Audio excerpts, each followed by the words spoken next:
तो दोस्तों स्वागत है आप सभी का। दोस्तों देख रहे हैं कि अभी जो है 30 तारीख के डेट में बिस्तर पे लेटे हैं और अभी तक जो बिस्तर पे ही है, बहुत बुरा हाल हो रहा है।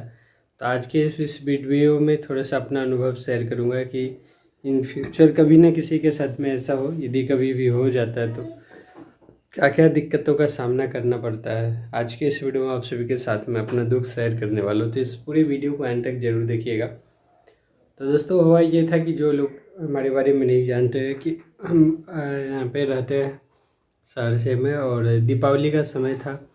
उसके बाद फिर देख रहे कि कुछ पेंटिंग वगैरह किए, और पेंटिंग करने के बाद जो एल्वेस्टर का एरिया होता है जहाँ पे देख एस्बेस्टस का मेरा घर है, और यहाँ पे ऊपर के हिस्से में जब हम साफ़ सफाई कर रहे थे, एक लास्ट कोना वाला जो घर क्या था, नीचे वाला जो बांस वगैरह होता है वो टूटा हुआ था, सड़ा हुआ था, जिसके कारण से पानी लगने के कारण उस पर चढ़ गए थे, ध्यान नहीं रहा और जानते भी नहीं थे।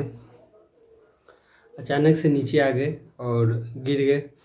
पूरे बॉडी में कहीं पे भी कुछ नहीं हुआ, लेकिन यहाँ पे देख रहे कि पैर में एड़ी होता है ना, एड़ी, उसमें यहाँ पे जो है क्रैक हो गया है। डॉक्टर बताया कि क्रैक हो गया। इस तरीके से यहाँ पे देख रहे कि प्लास्टर लगा हुआ है, और ये प्लास्टर जो है तकरीबन अभी डॉक्टर जो है बोले कि कम से कम 35 दिन का, उस पर पुर्जा पे लिखे हुए कि 35 दिन रखना पड़ेगा। तो 35 दिन के बाद ये फिर प्लास्टर करेगा। उसके बाद फिर आप लोगों का अगर आशीर्वाद रहेगा तो ठीक हो जाएंगे। बाद बाकी आप लोग भी अपना कुछ सलाह दे सकते हैं कि क्या करना चाहिए।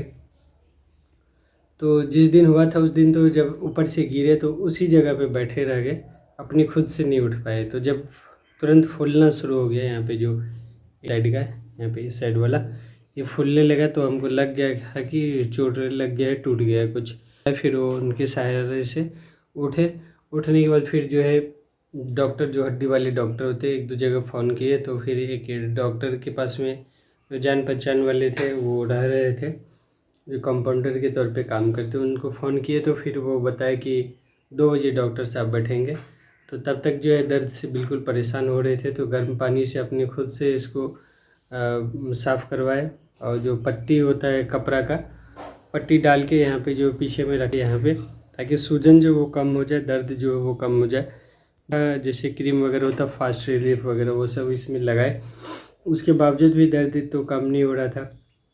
फिर यहाँ पे अकेले रहते हैं तो घर पे फ़ोन किए, घर से मम्मी पापा आई। फिर उसके बाद जो है डॉक्टर के पास में पुर्जा लगवा दिए थे, 2 बजे का टाइम दिया था। तो तकरीबन 1:30 बजे के आसपास में फिर और सब आए थे हमारी फैमिली के लोग सब। तो वो बाइक पे बैठा करके गए ले करके। तो वहाँ पे जाने के बाद फिर बहुत देर इंतज़ार करना पड़ा, तकरीबन जो है 5-6 बजे तक ऐसे रह गए। उसके बाद फिर जो है एक्सरे करवाया। तो एक्सरे करवाने के समय में भी बहुत ज़्यादा तकलीफ़ होता है। जो सबसे पहले तो पुर्जा लगा हुआ, तो एक्सरे पे जब गए तो इसी तरीके से जो सिंगल बेंच होता है वो बेंच लगा हुआ था, और बेंच पे जो एक्सरे करने वाले थे वो पूछा कि क्या हुआ। हम बोले कि बस भैया वही साफ़ सफाई कर रहे थे, गिर गए। तो फिर बोल रहा कैसे गिर गया, छत पर से गिर गया, सीढ़ी पर से गिर गया, छज्जा पर से गिर गया। एक तो पूरा दर्द से परेशान हो रहे थे। फिर पीछे करते करते फिर ये जो एक्सरे करने का जो मशीन था वो अपना लेवल लगाया, और फिर इस तरीके से इसको पैर को पीछे जो खिसकाया, तो बहुत तेज़ दर्द हो रहा था। फिर वो साइड में गया, और साइड में जा कर के जो उसका मशीन बटन होता है वो एक बार क्लिक किया। फिर उसके बाद जो है फिर दोबारा इस तरीके से जो इस एंगल पैर को रखा, फिर उसके बाद एक्सरे करवाया। फिर उसके बाद जो है 8 बजे का टाइमिंग जो है वो दिया। तो 8 बजे के बाद फिर वहाँ पे गए डॉक्टर के पास में। तो डॉक्टर ने बताया कि आपका जो हील में क्रैक हो गया है, तो फिर प्लास्टर करवाना पड़ेगा। फिर थोड़ी देर रुके वहाँ पे, तो प्लास्टर हुआ।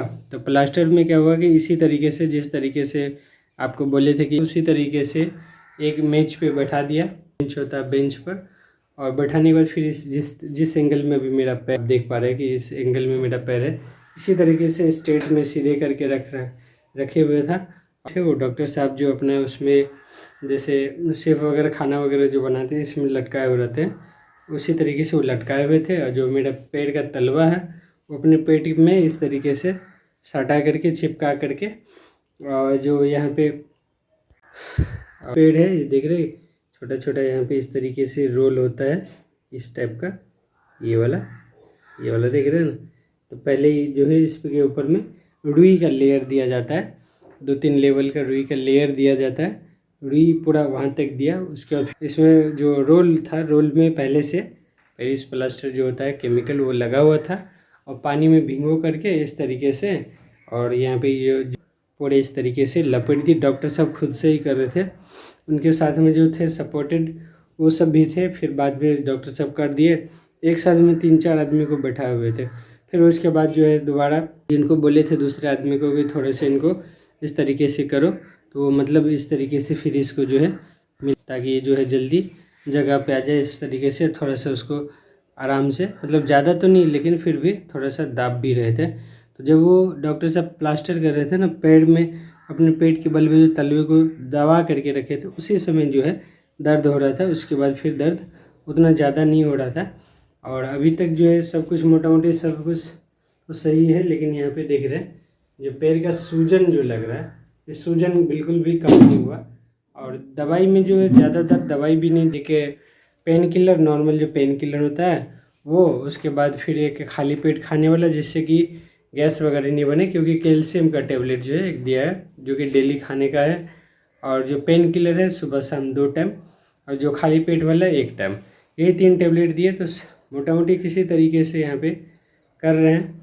और फिर उसके बाद क्या होता है कि सबसे ज़्यादा जो परेशानी होता है वो जब थोड़ा सा रात में होता है ना, तब ज़्यादा परेशानी होता है।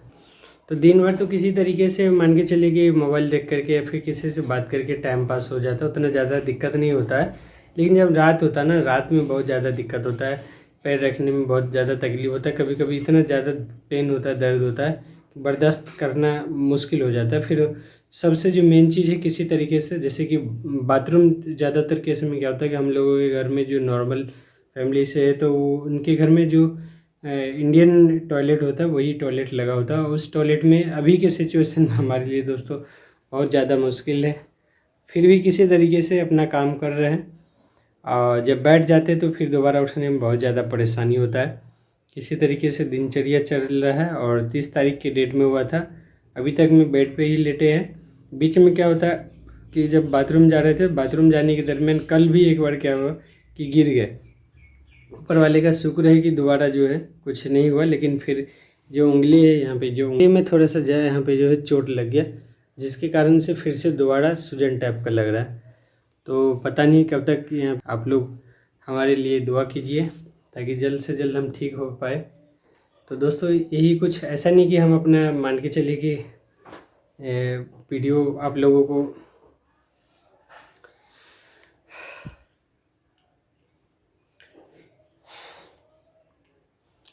तो दोस्तों क्या ही बताऊँ, बहुत मतलब अंदर से बहुत ज़्यादा परेशानी में हूँ। बस ये वीडियो बनाने का मेन मकसद था कि अपना एक्सपीरियंस शेयर करने का मन करा। बैठे बैठे कोई काम तो है नहीं, आपको यकीन हो चाहे नहीं हो, हम मतलब दिन के सुबह में जो कम से कम 3 बजे तक में उठ जाते थे। 3 बजे तक में उठ जाने के बाद जो मेरा दिनचर्या था, कंप्यूटर क्लास था अपने घर पे ही, जो कि पहले बाहर में चलाते थे, अभी घर पे ही है। तो वहाँ पे जो भी स्टूडेंट लोग आते थे उनको पढ़ाते थे, कंप्यूटर का कोर्स करवाते हैं, जैसे कि DCA ये सब हो गया। उसके बाद फिर हम अपने गांव चले जाते थे। गांव में जो है जैसे कि ऑनलाइन का दुकान था, उसको फिर देखते थे। और वापस जो है फिर डेली का मेरा जो है बाइक से आना जाना तकरीबन वही 40 से 50 किलोमीटर के रेंज में डेली का था। ये मेरा रूटीन था। फिर शाम के टाइम में हम 7-8 बजे तक लौटते थे घर। कुछ ज़रूरी का सामान कुछ लाना था तो वो फिर लाते थे। उसके बाद फिर घर पे वीडियो बनाते थे। सुबह के टाइम में भी वीडियो बनाते थे, शाम के टाइम में भी कभी मौका मिलता था बना लेते थे। यही मेरा दिनचर्या है। और दिवाली तो बस बेड पे ही बीत गया भैया। छठ पूजा भी ऐसे बैठ के ही, पता नहीं क्या होगा। तो बस इसी उम्मीद के साथ आप सभी के साथ में अपना कुछ शेयर किए। उम्मीद करता हूँ आप सभी को